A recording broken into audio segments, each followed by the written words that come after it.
we met and you told me about that shot, and I found that shot, but just the way the YouTube algorithms work, I also found an interview you did with Concrete School Oh, of really? Journalism at Yeah. Arizona State, and you were talking about your mental health. Tell us a little bit, how did that come about, and what was your reason for wanting to put that out there?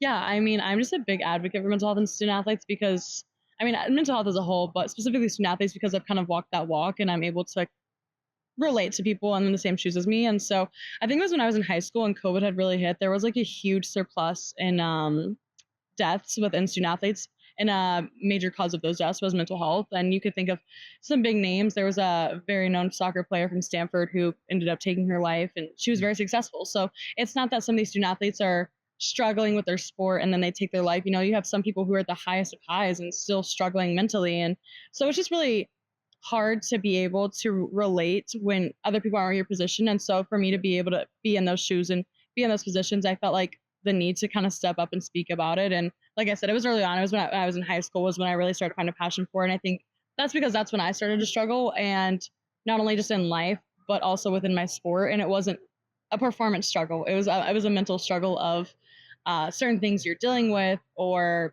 certain dynamics that you struggle with. And just as a whole, sports as a whole is a really interesting dynamic to handle and face, especially when you're put in different roles, such as leadership roles. Maybe you're a bench player, maybe you're a starter, maybe you're a role player. There's just so many different roles. And as a competitor, you always want to be the best that you can be in everything you do. That's in life, that's in, the classroom, on the court, and you're always striving to be the best. And so because I think us athletes have such competitive mindsets, we're always striving for more, no matter how great we are. We could be the best at our sport and we're still going to strive for more. You look at LeBron James, for example, he's done about everything he could do at this point. Yet he's still playing and still striving for more. And that's what you love about athletes is the competitiveness, but at the same time, it can also be your biggest weakness.